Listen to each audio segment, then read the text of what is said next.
merci de nous rejoindre sur télévision Futur Média ñu ngi leen di nuyu kontaan dellusiwaat ak yéen ni ñu koy defee invité d'honneur di programme bi nga xamante ni moom la ñu jagleel kilifa yi nga xamante ni ñoom ñoo nekk ci culture bi rawatina musique bi fii ci Sénégal. ñi ñu fi recevoir nag bëri na puisque tous les 15 jours ñu déroulé tapis rouge bi pour kenn koo xamante ni saa yu ñëwee bu ñu waxtaanee ngeen gën a miin parcours am mais en même temps miin li nga xamante ni moom lay jagleel sénégalais yi bu ca kanamee tuuti pour une seconde fois ci saison wu invité d'honneur bu ren bi daañu dalal koo xamante ni saa yu ñu ko invité dañuy kontaan elle est en train de se préparer ci loge yu invité d'honneur kooku mooy fi Viviane Chidid alors Viviane xam ngeen ni bu yàggul génne na lu bees tuddee ko Sadik Lady di ci raconter histoire bu xaw a Sadik on va en parler dans quelques minutes elle se prépare ci fi mu nekkee bu ko defee ñu wax itam ci beneen level mooy album bi nga xamante ni moom la mujjee génne rappelez-vous album bi dafa génn tombé ak Covid donc malheureusement lépp tëju woon on n'a pas eu la chance de enjoy spectacle Viviane donte ñun ñëpp ñu ngi doon dund par exemple Tere Dundu qu'elle chantera pour nous tout à l'heure dans cette émission comme elle l'a fait il y a pas longtemps ci invité d'honneur bi li tax nag ñu recevoir ko encore tey ci samedi bi ci télévision Futur Média dafa fekk ni ñu ngi préparer événement yu mag Viviane ak beneen level tour elle fera le tour du Sénégal dina ko ibbee nag dëkk bu ñu naan Rufisque le 19 nag c'est vrai que date la boo xamante ni depuis que ñu annoncé ko waxuma waa Tëngéej mais Sénégal yëpp a ngi koy préparer programme bu exceptionnel le Viviane nar a jagleel sénégalais yi moo tax tey ñu recevoir ko ci invité d'honneur bi ci télévision Futur Média c'est vrai que léegi nii ci nuyoo bi maa ngi wax ni on a reçu pas mal d'invités ci jotaay bile entre autres Souleymane Faye bu mujj bi par exemple j'étais pas là mais Kebs ak ki nga xamante ni moo di Babacar Fall jot nañu recevoir Omar Pène keroog bi ñu recevoir Omar Pène on était tellement content parce qu'il nous a raconté beaucoup d'histoires ci li nga xamante ni moo jëm ci carrière am on va y revenir dans quelques minutes puisque tey j'ai très envie de revenir quand même ci quelques temps forts yu yenn ci invité d'honneur yu ngeen jot a am ci télévision Futur Média invité d'honneur par exemple bu Souleymane Faye c'était magnifique kenn dootu ko fàtte invité d'honneur par exemple bu Coumba Gawlo on pense à elle boobu itam kenn du ko fàtte Assane Ndiaye aussi il est passé nous voir dans cette émission ñoom ñëpp kenn ku ci nekk am na ay mbir yoo xamante ni dootuñu ko fàtte ci sa passage ci li nga xam ne ni moo di invité d'honneur bi mais tey je le rappelle encore Viviane sera avec nous on va découvrir dans quelques secondes affiche spectacle bi nga xamante ni moo ngi koy préparé ci Rufisque ce sera pour le 19 un événement télévision Futur Média un événement Prince Art un événement VQ moom nag Queen la moo tax nañ ko recevoir tey comme buur am na itam yeneen i invités yoo xamante ni ils vont nous rejoindre à tour de rôle puisque moom Viviane yàgg na def ay collaboration avec de grands artistes maa ngi xalaat ku mel ni Baxaw collaboration ak Viviane kenn dootu ko werante je pense aux rappeurs quand tu parles de rap fii ci Sénégal on peut penser à Simon par exemple il viendra pour ñu wax ci relation yi nga xamante ni moom Viviane am na ko ak ñoom rappeurs yi surtout révolution bi nga xam ne ni moom bokk na ci ñi ko indi fii ci Sénégal ci wàllu musique moom Viviane donc je disais invité d'honneur bu mujj bi Omar Pène moo nekkoon invité bi je pense que mën nañu ñëwaat tuuti ci keroog passage bi nga xam ne ni def na ko ci télévision Futur Média Babacar Fall moo fi nekkoon ak ki nga xam ne ni moom mooy Kebs ñu xool yenn ci ay kàddu yoo xamante ni Omar Pène jot na ko bàyyi ci plateau bi ma Youssou woowee ne ma dañu bëggoon ñu def les chœurs solidaires pour mooy mbënd mu metti moom ma fa amoon ñu indi sunu participation man maa jël sama téléphone woo ñëpp mais koo si woo danaan la boo raccroché maa nga fa boo ma wóoloon sax ma ñëw donc on l'a fait mu nekk exemple bu mag a mag a mag te photo yi ñu ngi koy wane image yaa ngi fi mu nekk ñu nekk ay ñoo xam ne dañu seq coloré boo xewlee koo woo mu ñëw man li ma mën a jàpp si coon mooy ñoo bokk même année bu ñu juddoo moom ma magee ay weer mais seq naa ak moom loo xam ne wax dëgg yàlla am na ay temps sax man nekk ma fi woon mooy bi ma feebaree nit ñi di wax lu ne waaye dafa jóg wax bi mu waxee itam ñu ne ma ah yow day Sénégal boobu ñibbisee gu ma sax. Thione day def na article boo xam ne wax dëgg yàlla ñun suñu yaram dafa daw. may leen loolu de du ma bett si moom. ndax séq nañ ko séq boo xam ne gii. def nañ lu ne maag moom si loo xam ne nii ba ñuy xamante yàgg na parce que xamante bu yàgg te lu ñaaw mosu sa am. loolu je crois que c'est extrêmement important. nit ñi nag ku si nekk daa am foo féete rek waaye bu ñu xamoon li nekk si biir. amaana xëy na du ñu am boobu xalaat. parce que respect am na ca. mbëggeel itam am na ca. jàppante itam am na ca. ak li nga xam ne li xëy na mooy jëmale ñun si li ñu nekk kanam. ku nekk yéene sa morom jàmm. ku nekk bu sa morom amee loo xam ne lii teraanga la da ngay jël sa téléphone nga woo ko.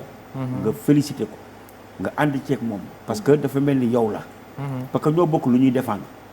te ñun ñëpp dafa am loo xam ne lii moom la ñu gën a gëm mooy génn ñu dañuy toog suñu réew.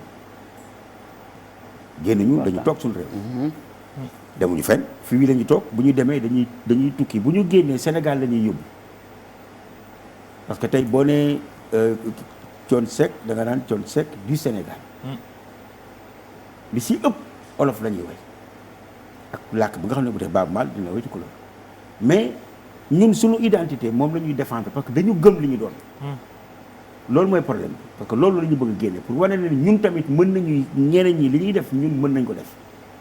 c'est ça le problème donc loolu dem nañu ba defar ko ba nga xam ne bi effectivement am na fu ñu ko yóbbu foo xam ne fii respect dong lañ ci gis ak considération moo tax bu kenn si ñun wàññeeku day yóbbaale lu bari day yóbbaale lu baree bari ñun ñëpp a triste fi mu nekk nii parce que koo ci dem woo ko mën na la wax si moroomam loo xam ne nii xëy na nit ñi dañ naan xëy na li mu demee nii moo tax te pourtant dëgg la wéetal na leen.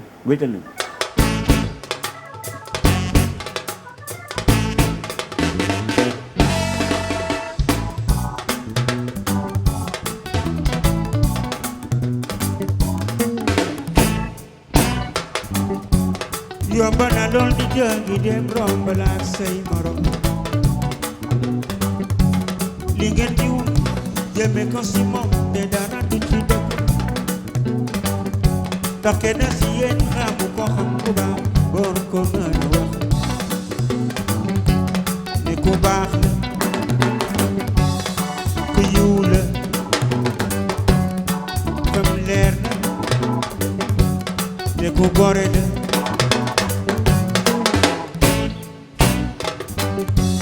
yomb na lool nit a ngi dem romb la say morom li ngeen di wax jëme ko si moom te dara du ci dëgg ndax kenn si yéen xamu ko xam ku baax boor ko mën a wax ne ku baax te yiw la ay yëfam leer ne ku gore la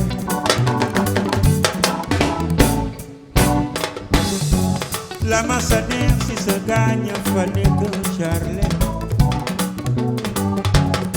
seen ba su ma ko déggee man dama leen jege déggoo gaak liggéey gaak yéene ga ca nekk fan sa club ba ñoom Cerno rajo ba kër Samba waaw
Aboubacar Mari moo ñu yónnee limousine ba bu ñëwee taaxa Alioune Seck xool ma xool ko mu ne ma père lu gudd lii lu mu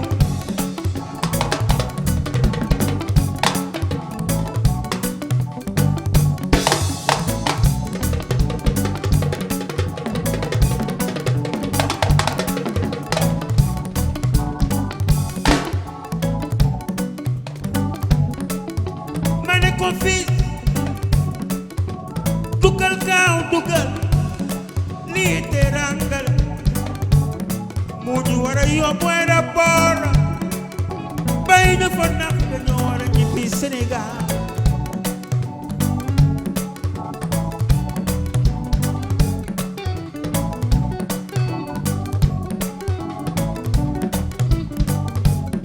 noonu la yëf yi demee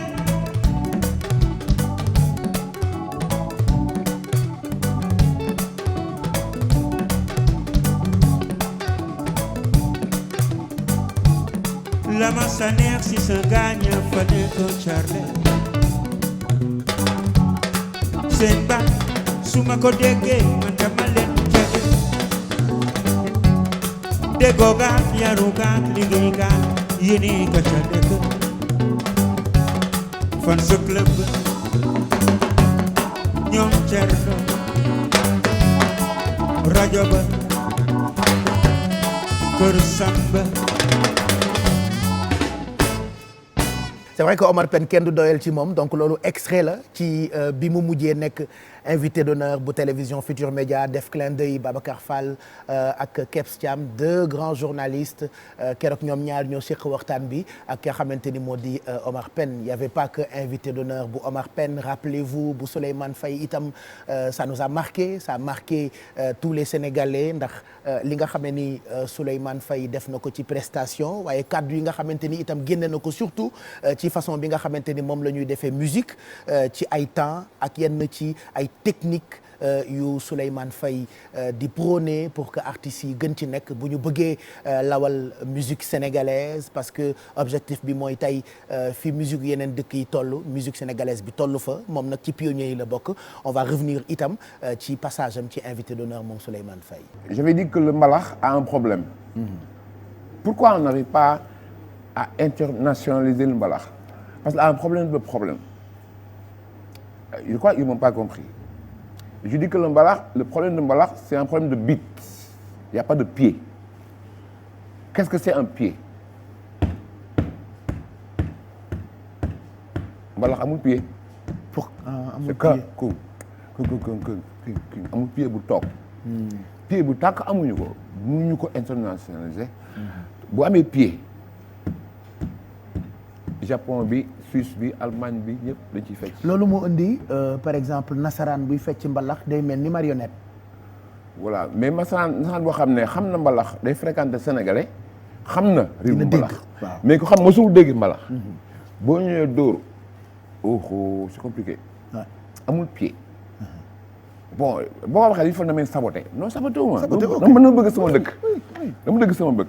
te amu du ma géwal mais. problème boo xam ne géwél laay waxal mbalax bi fu mu am pied taas gin tatak tas gin randan gin taj ka gin rataj taj kat taas gin mu laajte gin ka cëkk ding raagi gin pied baa nga fa tout le monde danse. C'est vrai parce que dégg nañ ko. parce que pied bi mu nga fa. Donc pied bii la amul. Voilà. Ce qui veut dire que mbalax bi je viens de comprendre bu amee pied bii ngay wax musicalement parlant. kenn attanu ko. mais amul lii. lu tax defuñ ci lii. xalaatuñ ko. lu tax lii manqué ci. xalaatuñ ko. gis nga bàkk yi bu ànd ak vent suñu bàkk sénégalais yi ba defee vent tubaab bi da koy lire da koy déchiffrer di ko lire mais bu amul mélodie du comprendre. day endiablé ci moom. alors que mooy rythme bi ñu dégg ñun. parce que amul mélodie. Et aujourd'hui j'ai montré ce que je voulais dire que le mbalax amul pied c'est ça un pied mooy bale bi mooy monté nii.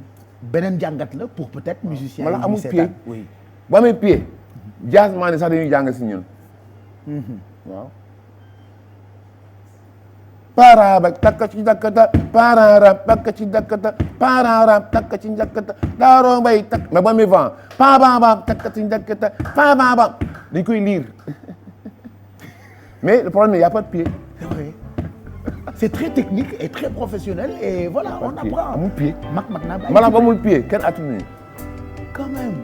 kenn attanu ñu.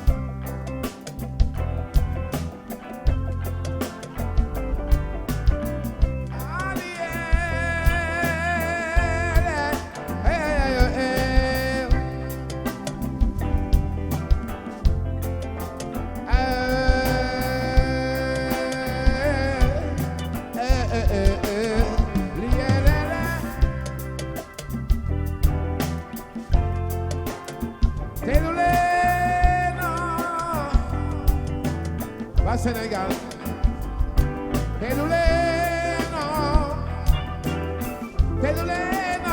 ñun bëgg ñu ngeen gaañu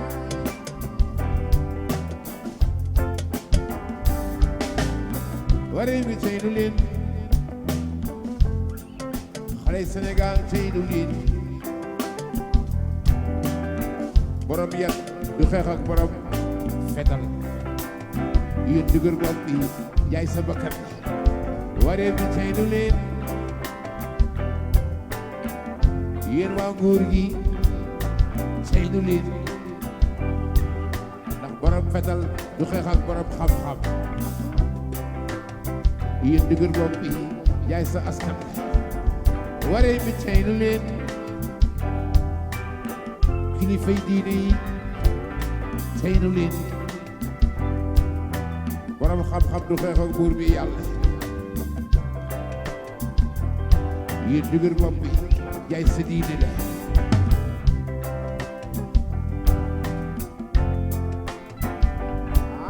bu xiinee ba nga fa nga day taw jékki-jékki naaj am na lu tax bu naajee ba nga fa nga dootul taw jékki-jékki xiinaat am na lu tax buy wis ba nga fa nga taw mu dafay taxaw jékki-jékki di sóob am na lu tax ne buy taw ba le koog di naajee yàlla xam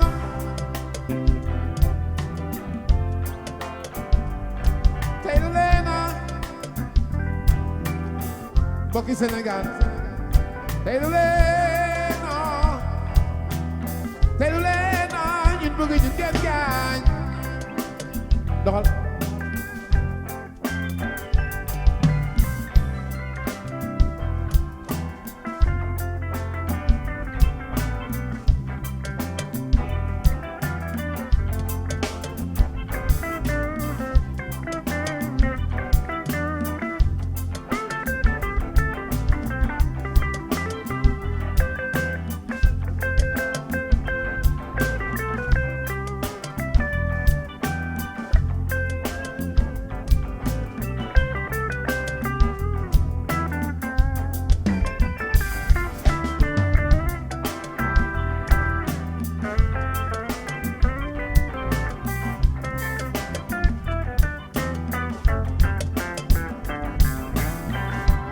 xanaa xool lu Nelson Mandela ñaar fukki at ak juróom ak lu topp na ko di xeex ci muñ muy di gën a wóor xanaa xool leen ci maam Cheikh Ibrahima Fall ak maam Bamba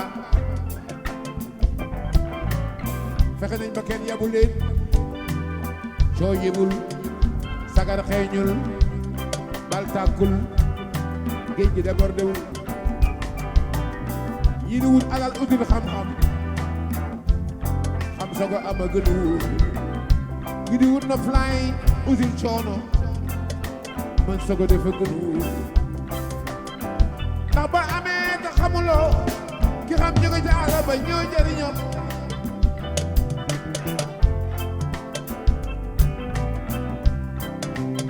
te boo xamee te amuloo ki am jóge àll ba ñoo jël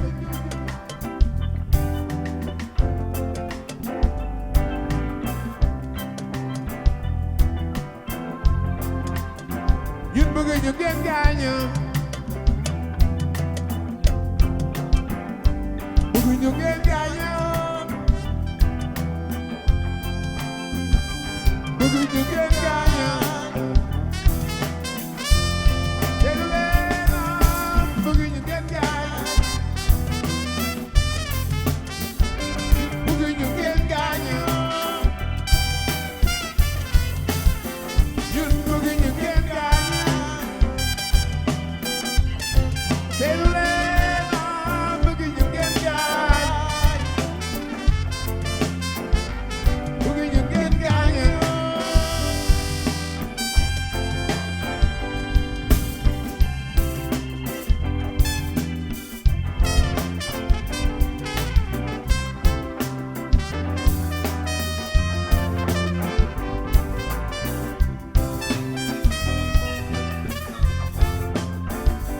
bëgg ñu ngeen gaañoo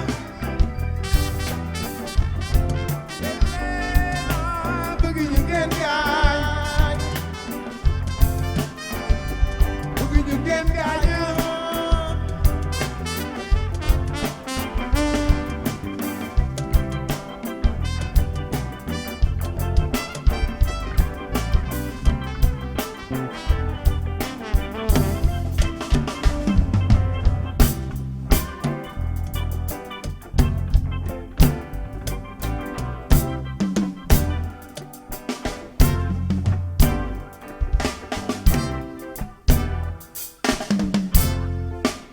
un très grand artiste Souleymane Faye d'ailleurs ñu ngi koy nuyu il continue de mu ngi continuer di ñu bégal ci ay spectacle c'est vrai que ñoom ñi fi jaar ñëpp wax ji benn la woon joytu bi ak ñaxtu bi moo nekkoon crise sanitaire bi di Covid malheureusement ñu toog ay diir yoo xamante ni artistes yëpp kenn defu ci daanaka spectacle loolu Assane Ndiaye jooy na ko fii et moom li ñu marqué woon ci invité d'honneur am mooy bi artistes yi demee peut-être di kaas ba ñu jox leen ñuy séddoo moom këram la toog voilà il n'a même pas réagi et je pense que bi émission ak moom jeexee moom Assane Ndiaye peut-être jot nañu ko lijjanti mais on va revenir itam moom itam ci passage am ci invité d'honneur ci télévision Futurs Médias Assane Ndiaye.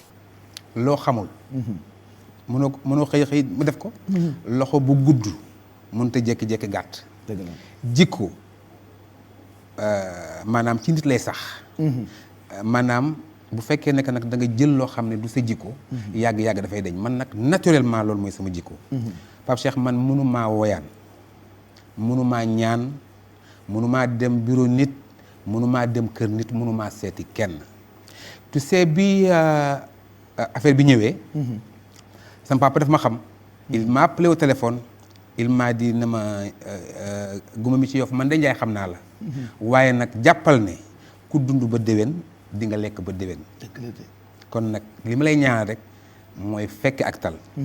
man maa ngi toog sama kër. yeewu suba laay def dem sport su ma jógee sport ñëw toog sama kër.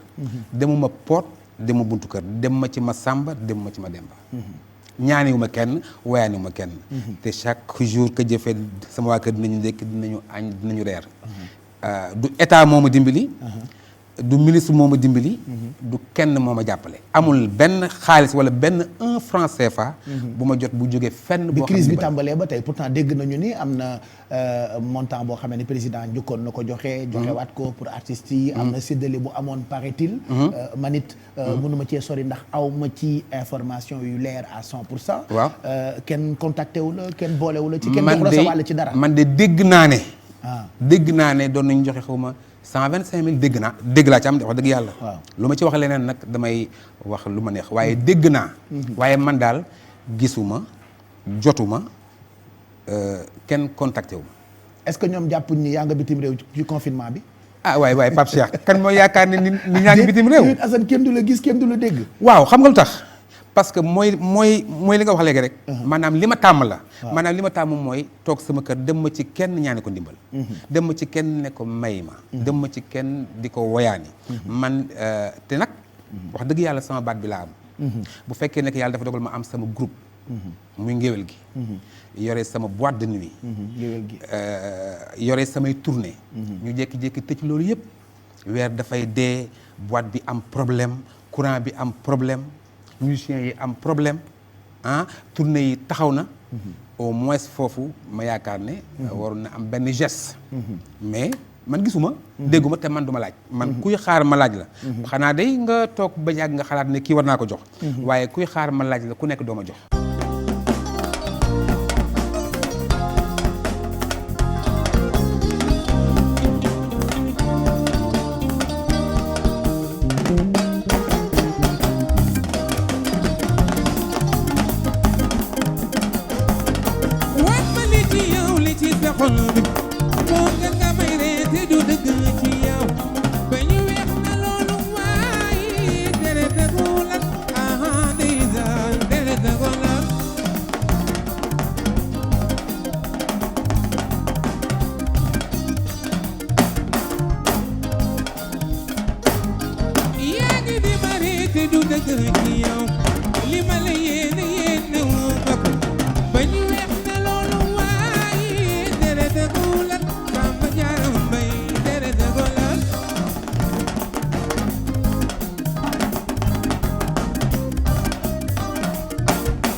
Almami Bubu Malik loo ci lekk boo géexee mu rees coow li binta yaayu mami yaayu abi lu mu doon doxal ay waay way yaa ngi daas waaw waaw sëy yaa ngi daas waaw waaw sëy yaa ngi raas gi teg teg raas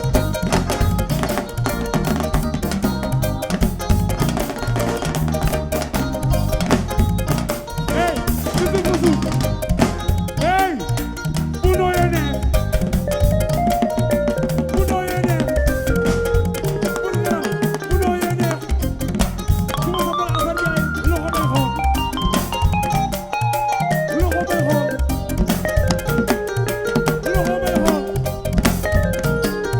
kon affaire yi lañ ko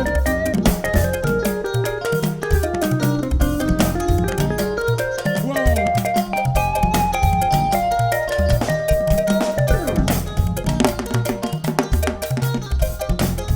Assane doxalal saa xeweer soxna mbay ci mbi kura caam ñaxana mbay kumba ngaal ku si am boo takkee sa jeegu ama moomi doom biral ni boo ko wootee yaboo taxaw walo loolu amul maana Papis Dia maa ngi lay seen ruba jagana Sëriñ Kumba Ngom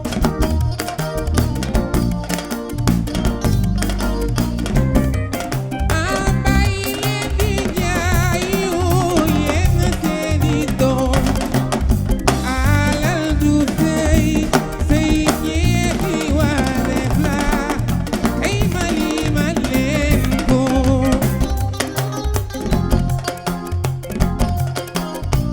ruba jagana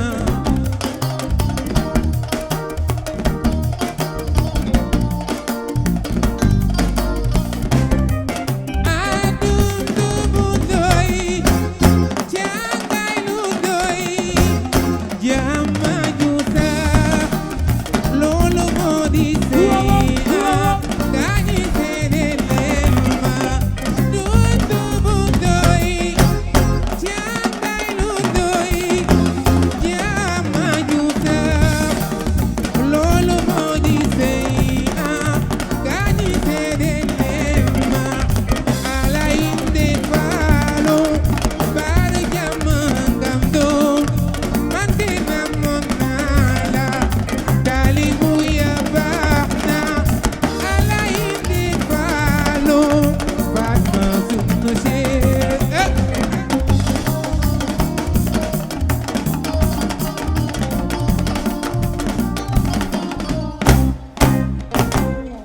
jërëjëf merci beaucoup. Assane Ndiaye c'est vrai que boo ko gisee sa xel dafay dem ci Thione Seck malheureusement on n'a pas eu le temps de recevoir Thione Seck ci invité d'honneur bi pourtant bi fi Assane Ndiaye di mujj rek promettroon nañu ko téléspectateurs yi mais malheureusement yàlla moom buy jël ay décision am du conseil des ministres du réunion day jël décision rek voilà te jël na décision yóbbu Thione Seck xajoon na fi Assane vous vous rappelez maak moom wax nañ ko d'ailleurs ci invité d'honneur bi ni Thione moo ni woon bu demee ba Rigal moom Assane Ndiaye moo koy wuutu et bërki démb rek ñu ngi may nettali concert ak spectacle yi nga xamante ni Assane Ndiaye nga koy def saa yu koy def dina reprendre ay woyu Thione Seck et c'est magnifique donc Assane Ndiaye d'ailleurs ñu ngi koy nuyu di ko sargal gërëm ko itam ci nii mu ñu nangule woon nekk invité d'honneur bu télévision Futur Média invité d'honneur itam recevoir na ki nga xamante ni moo di Coumba Gawlo oui Coumba Gawlo moom itam émission am ça a marqué tous les Sénégalais ça vous a marqué c'était une soirée boo xamante ni ñëpp ci jooy man je me rappelle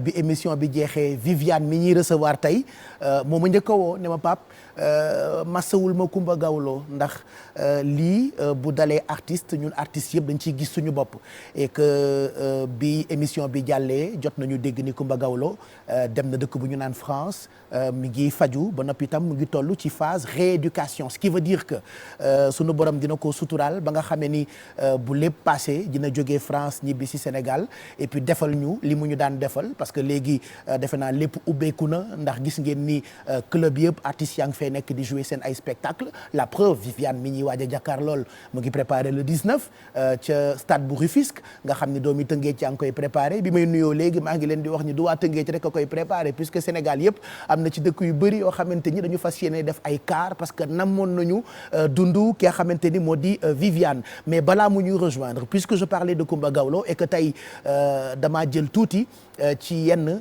ci ay passage u célébrité yi ñu recevoir ci tapis rouge bi pour di leen ci mosolaat bu ko defee ngeen mën a fàttaliku puisque fàtte xaju fi te ku fàtte ñu war laa mën a fàttali bu ngeen fàttee ma fàttaliwaat leen ni Coumba Gawlo itam bi mu jaaree invité d'honneur ku ci nekk gisoon nga ci sa bopp et que guddi googu Sénégal yi yëpp triste ndax cofeel bu ñu am ci Coumba Gawlo on revient ci temps fort u passage am ci invité d'honneur.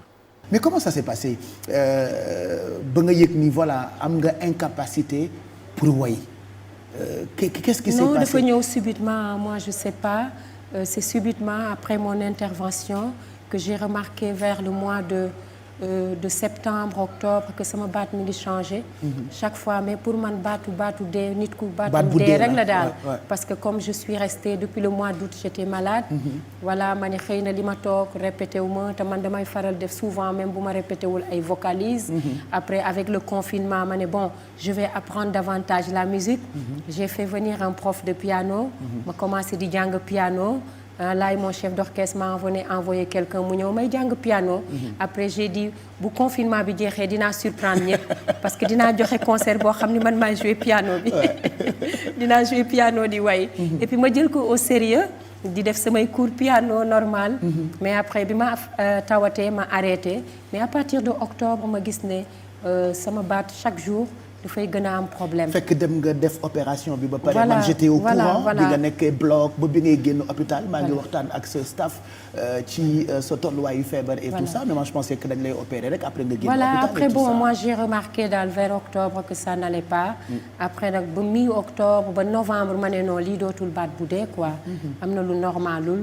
parce que c'est de mal en pire donc en novembre. quand je suis allée exactement booy woy baat bi day non même pas bu may woy damay jékki-jékki même pour ma wax dafay am comme ni muy mel nii quoi.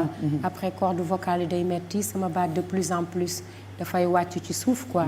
après bon je suis allée voir un ORL ci la ma ORL bi nag expliqué ni ma bi ñu defee radioscopie fibroscopie après mu ne ma bon il y a une corde vocale qui a bougé ça m'a étonné ma ne ko mais loolu nu mu mun a amee.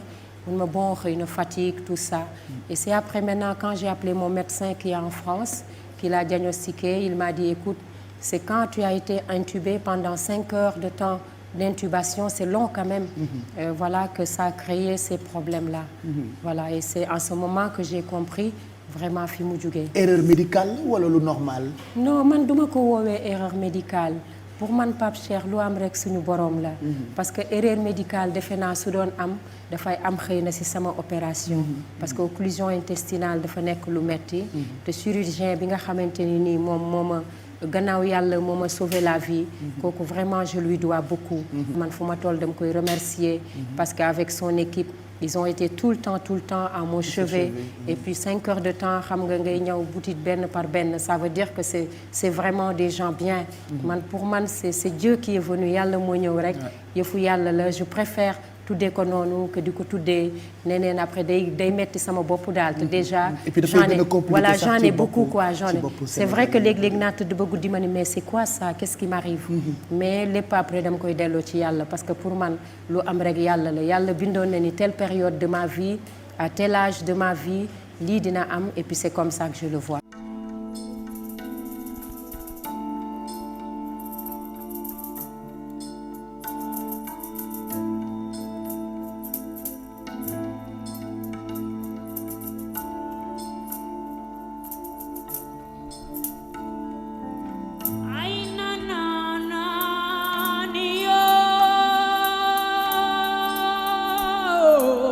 Way up my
yërëm njabootam dañuy ñaan yàlla yiir la koy demba daam ak Yaasin ak soxna ak Saada ki ma ca Luga la ma sekkay sama draa ne moo jaay awa banna fa jot mbaar saa ngoone biram jigéen daaw ngoone mbaj mbaay fena ma sin ma daan way dameeni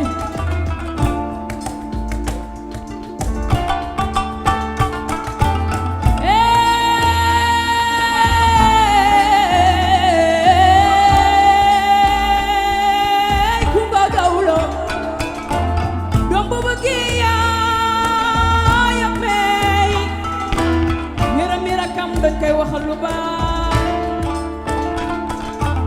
xari waanay sama ma nga cànd baal wali si la njaayey baayam Abdoulaye dara baari baayam mbokkum dayub ma jor daara mbaar ak Matar daara mbaar a jaara seen jigéen bande yande may zoyande ñooñu yande kuma joojoy seen yaay joon ma tirim de ma dina jaaseen ma takko nango ka soya dara be jaayu skor wurus lañuy ba nootoor lañuy wàlle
Coumba Gawlo def nañu invité d'honneur bu neex ndeysaan ñu ciy gërëm ñi jaaroon di def ay témoignages bokk na ci Adjatou Kiné Lam moom tamit xam naa fan yi dinañu ko dérouler le tapis rouge bi pour mu nekk invité d'honneur bu télévision Futur Média ñoom dañ leen di sargal à chaque fois ñu recevoir leen ci plateau bi ci télévision Futur Média y avait aussi sa mère Adjatou Fat Sey Mbaye moom tamit wax ay kaddu yu am solo ci doomam ji te doom moom day tontul ndeyam heureusement ba Coumba Gawlo Sénégal yëpp xam nañu ni tontul na ndeyam c'est une icône c'est une très grande diva donc tey moom it ñu ñëwaat ci bi mu jaaree ci invité d'honneur bi y avait pas que Omar Pène y avait pas que Souleymane Faye y avait pas que Assane Ndiaye y avait pas que Coumba Gawlo y avait aussi Cheikh Lo moom tamit bi mu jaaree invité d'honneur kenn dootu ko fàtte Cheikh Lo un très grand artiste moom laa ni woon yaay l'homme du Brésil et du Sénégal ndaxte dafa def benn pont entre Brésil ak Sénégal son dernier album ba léegi mu ngi def tabac bu extraordinaire ci ventes yi un peu partout à travers le monde moom itam bëgg naa ñu ñëwaat tuuti ci passage am ci invité d'honneur moom Cheikh Lo. li ñuy ñaan mooy nettali ba na rafet rek. na rafet dëgg la dëgg la dëgg la. bis boo fi jógee. wooy ba rafet na. àdduna loolu rek lañ fi am. fexe ba fii génn àdduna. wooy ba rafet. xam nga di nga wax nit mu ne man fii ci dëkk bi laa dëkk de. fii laa dëkk loolu baax na trop. dëgg la fierté la. waaye dëkk bi fii laa dëkk. tekki fa moo gën dëkk fa. doon fa dara. tekki dëgg la de. mooy li ma la wax ni mooy rafetal. bokk ca woy wa. waaw bokk ci woy wa rafet ba. na nga fexe rek. boo fiy jógee. woy ba rafet. ak domaine boo mënta nekk. philosophie boobu boo ko defee sa xel dina la dimbale ci lu bëri macha allah parce que toujours da ngay moytu ay tolof ay loo xam ne da lay guddeel yaa ngi jéem a xool nan ngay parfaire bagage yi rek tout le temps fu ñu la fekk pour rafetal na rafet waay dox leen ñu dem diigal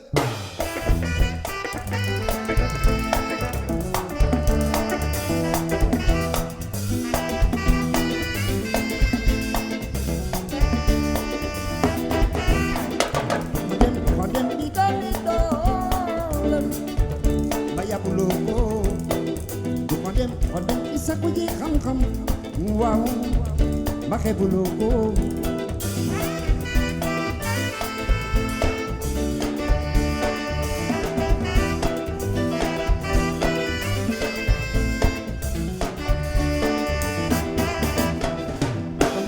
dem di tànni doon ma yebuloo ko ma dem di tumranke ci sa réew am na yërëm ko sa waaji sama nee ci wala te yàlla tax suma mag ji sama lul bay mu dem te bañ mi di ngat pour yàlla mantul di ko sabagal kor sama mu te ko ci yoon ba mu dul juumo aliye ma nekk yërmande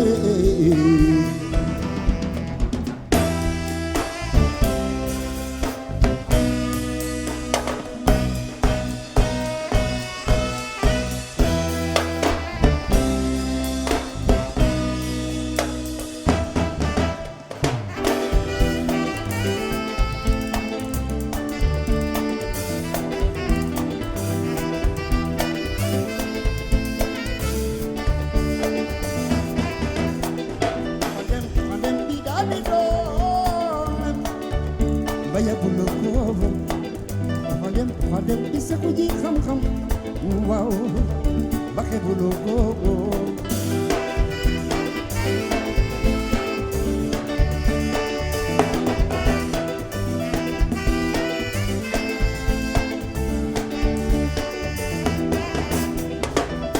ma dem di daani doon ba yebuloo ko ma dem di tumranke ci sa réew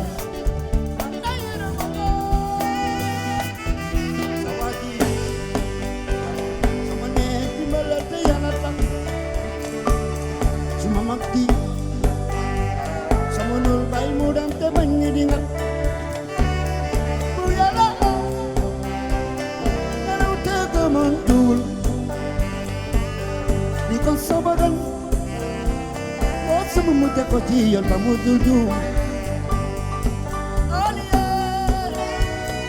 dimbal ak yërmande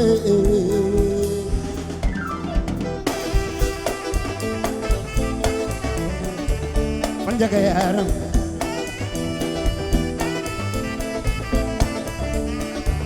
Fanjaga yaram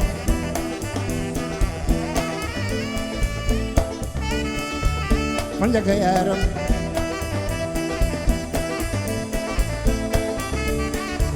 Fanjaga yaram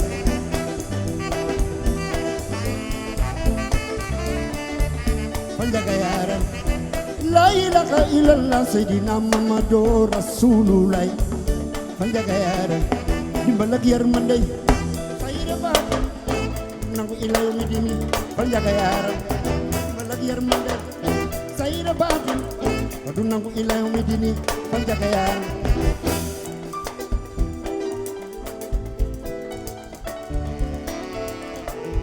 suma nan jërëjëfati ba ma naan jarama xam nga ne ma ko yeloo Fanjaga yaram suma nan jërëjëfati jarama xam nga ne ma ko yeloo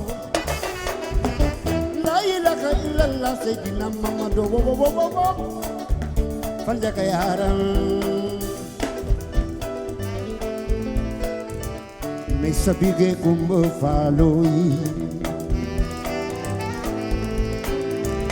ne sabige kumba Fanjaga mi sotige kumba faaloy mi sotige kumba faal jaga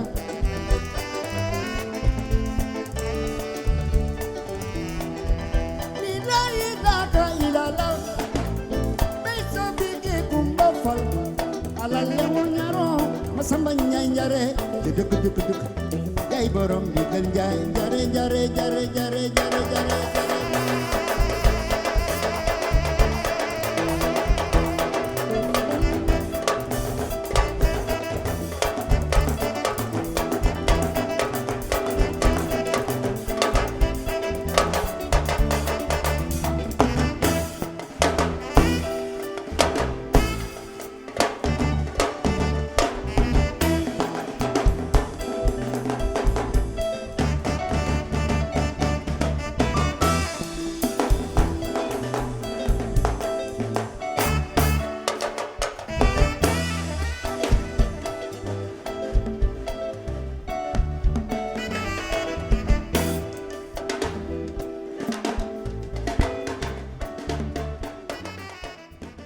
Cheikh Lo moom itam bi mu jaaree ñu dérouleel ko tapis rouge bi mu nekk invité d'honneur c'était magnifique ñëpp a ngi koy fàttaliku. Si vous nous rejoignez, on est en train de faire une première partie best-of wala une première partie rappel de quelques invités d'honneur yu télévision Futurs Médias, entre autres Omar Pène, Souleymane Faye, Cheikh Ndigal Lo, Coumba Gawlo, Assane Ndiaye. On a reçu d'autres invités ci programme bi, mais bon, on n'aura pas le temps de revenir sur toutes les émissions yu ñu jot a def ci invité d'honneur bi. Xam naa li ñu ciy def rek mooy bàyyi ba beneen ñu ñëwaat ci yeneen yi invité, puisque tey Viviane moom c'est vrai que bu yàggul recevoir nañu ko, mu nekkoon suñu invité d'honneur, defaraloon nañu spectacle live ak Jolof Band. Tey nag mu dellu si waat, li tax mu dellu si waat wax naa ko sànq, dañu toll ci préparer beneen level tour nag date bu njëkk bi le 19 la ñu nar ko amal ci stade bu Rufisque.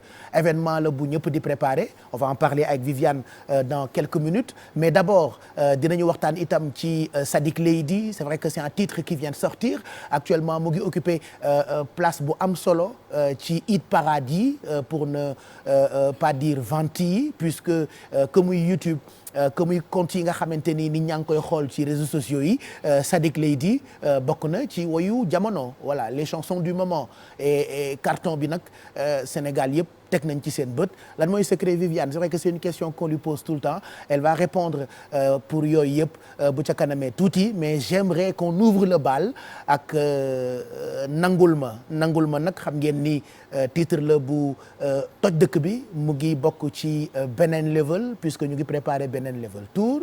Viviane, on la retrouve sur scène tout de suite, mu ubbi bal bi laataa ñuy tàmbali waxtaan bi, puisque déroulé nañu ko déjà tapis rouge bu télévision Futurs Médias. Nangul ma pour ouvrir soirée bi tey ci télévision Futurs Médias.